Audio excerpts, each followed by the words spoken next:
Why is this important? What is so special about this glass? To understand that, we would have to actually go back and look at how candle glasses are made, what are they made from, what the general consensus is out there for what to use as a glass. So the average 95% of all candles start off with a piece of glass that is a stock glass, which is generally this shape, and what happens is they get an application on it. Application for me means either they get a decal on it, they get a label on it, they put some coloring, and then they do some etching on it, they start branding it that way. But the core glass itself is a stock glass. Majority of the candles that are made out there are this way. There are some who will then take a hand-blown, mouth-blown glass and put wax and fragrance and so forth and begin to personalize it that way. But what do we do different? We designed the glass from the beginning, from scratch. So our design was a mechanical design that we came up with a lot of specific intents and purposes. This is the square and this is the round. We have two styles. This is the round and this is the square glasses. Sorry, it's dripping. Because there's water here and I'm going to show you something. Look at the mechanical work on this. This is the mechanical details. Every nuance was thought about. How thick the glass is going to be, what this section is going to look like, what the thickness of the wall is going to be, what is the purpose of the sham. So let me explain to you all the components of a glass. This is the glass wall, for example. This is the thickness. This, what you see here, where you can see through, that's called the sham. That's the bottom part of the glass. So as you can tell from the standard glass, you have the thickness, the straightforward walls, and the sham. But in our case, what we did was we began to think about what is the purpose of this part, the sham. So we created, first of all, a sculpture. So our glass is a sculpture as far as we're concerned. And for the record, just so you know, that we have a design patent on our vessel, on our glass. There's a design patent submitted and approved in the Library of Congress where these are sitting and they are protected. This design is protected. So that means we did it from ground up. So we had thought about the thickness of the wall. We had thought about what does this reveal? I wanted to make sure that we have a real separation, not just a basic, well, here's a thickness sham and it stops there. No. In our case, we were very specific about the height of the sham, where it ends, the purpose. This is the reveal. In addition to that, the bottom of this is, if you can tell here, my hand doesn't go outside of it. That's because this part of it has a little bit of a lip. Why? Because normally when a candle is burning and it burns to the bottom, it's going to burn and very hot at the bottom. Imagine you have a lot of wax up here and the flame starts getting narrower and narrower and it goes into the bottom, so this part of it gets real hot. What happens when you put it on your table? It leaves a mark. So in essence, this is the ideal situation on a glass that doesn't require a coaster. So that was part of the design as well, meaning getting the understanding of the outer profile. This particular profile, if you can see it against dark, when you put it against dark, you can see the profile. You see that profile, the way it's shaped, that we created that. Now the two glasses, people think, oh wow, they're different sizes. Well, to begin with, the idea was, sorry about the spill, the idea was that these two should fit in a single box. So a standardized size box, we don't have to make two different sizes. When you're displaying them, they're looking all uniform. So these two end up to be fitting a box. They're outer dimensions, not this dimension here, but the outer dimensions are uniform. The other thing that people might think about is, well, you know, one is a square, one is a circle, and then the size might be different. So here's a little test. This is why it's wet here. Oh, sorry. Round, square. The water is in there. You can see the water. So if I pour the water, the water in here, which I end up spilling quite a bit of it, they're the same. So if you think that one is going to be smaller or bigger than the other one, they're not. They're the same size. I'm spilling quite a bit of it. I shouldn't have, but so we'll do that. How's that? So even the volume is the same. The other thing is the next question that I want to talk about. The next issue is the application on the outside. So what are the options here? You have an option as this is a metallic finish with the branding from the inside has been etched.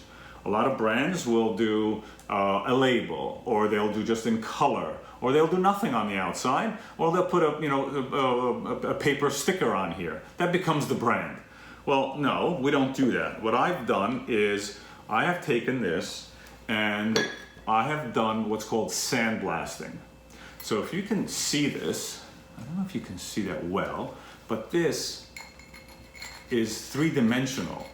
The frosted part has been hit with sand, like a sandblaster. It's been hit with sand. To do that, the idea is that you create something like this, where there's a positive and a negative. And in the positive, when you're sandblasting it, it doesn't hit the glass. This gets wrapped around. So on here, it's made out of copper actually.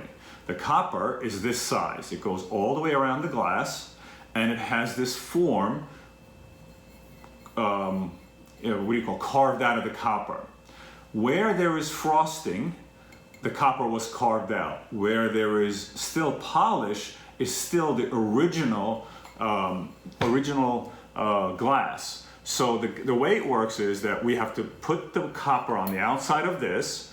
We have to tape the bottom part so no sandblasting gets to it. We have to tape here, we have to tape here, and the guy wears gloves and he puts his hand into a machine where it's an enclosed machine, and from all sides there's sand being blasted on here, and then he's turning this and turning this, turning it until this three-dimension, until this frosted part gets sandblast and sandblast and sandblast, and it disappears, but you still have the shiny part. That, by the way, is what we do an actual sandblasting, not chemical etching. Chemical etching is very shallow. It doesn't give you texture. A lot of candle companies, a lot of glass companies do what's called a chemical etching. It doesn't give you that textural feeling. So when you hold this, you can actually feel all the swirls. You can feel everything. So that is part, again, unique to us. Now imagine that every single glass that you're receiving is having to go through that process where the copper gets put on the outside, tape gets put here, tape on the bottom of this, tape on the inside. The guy has to go in here, and guess what? 20 to 30% of this glass gets broken because it shatters in the process. So we have to throw it out and do it again on the next glass. So the other thing that we do is we take a regular glass that has no etching on it, and we apply the black paint. And the black paint is applied on the inside. Why the inside? Because on the outside, so if you take this, for example, so here's a glass. We put the paint on the inside. What that does, it accentuates the sham. This is the sham again. It accentuates it. This is a little bit of an opaque, it's a little bit see-through. I don't know if you can tell, but it's a little, the black is not a solid black. It's a translucent, you can see through it a little bit. So from here down is the sham, which you can see only because we painted. Imagine if we painted on the outside, this would look black as well. The other reason we painted on black on the inside is you can't scratch the outside, it doesn't scratch. Whereas, if I go like this, I don't know if you can see that well. See, from the inside I can scratch it. And that's what happens from the inside. But the problem with the inside is now we have to make the chemical compound for the candle not react with the paint on the inside. So that's yet another process. So the amount of labor that goes in to produce just one candle that you get to enjoy, and I haven't even spoken about fragrance, wax, soy blend, textural. I mean, look at this beauty. Look how awesome and velvety that candle looks. Look at that. That's an accomplishment in itself. It's just beautiful wax. But that takes yet another 40 minutes of discussion to explain how we get that look, that feeling, and all the testing that goes on for another day.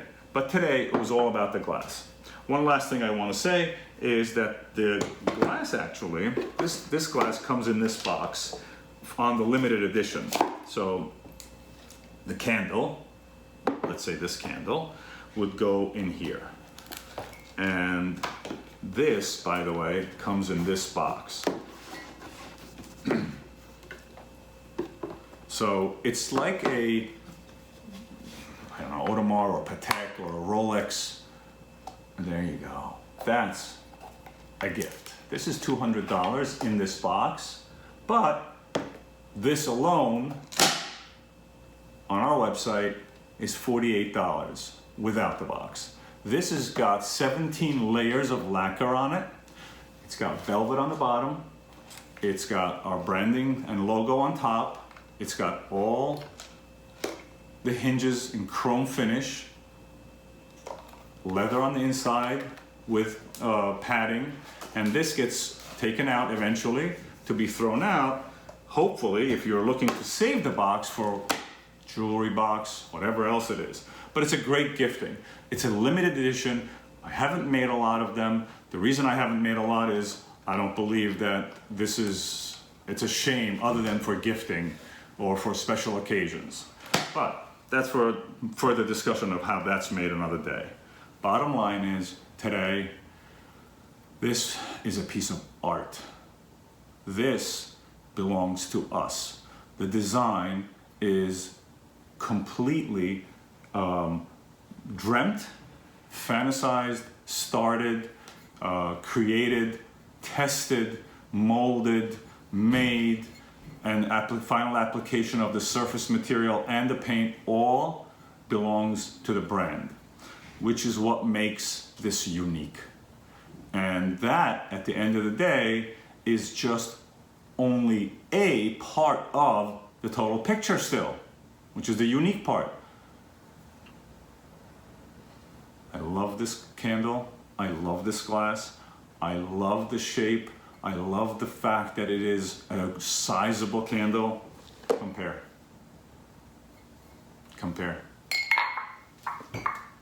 Other candles go inside of ours. What can I tell you? So, we do this with love. That's all, folks. Thank you. Here we are. Yet another big accomplishment that we own. Thanks.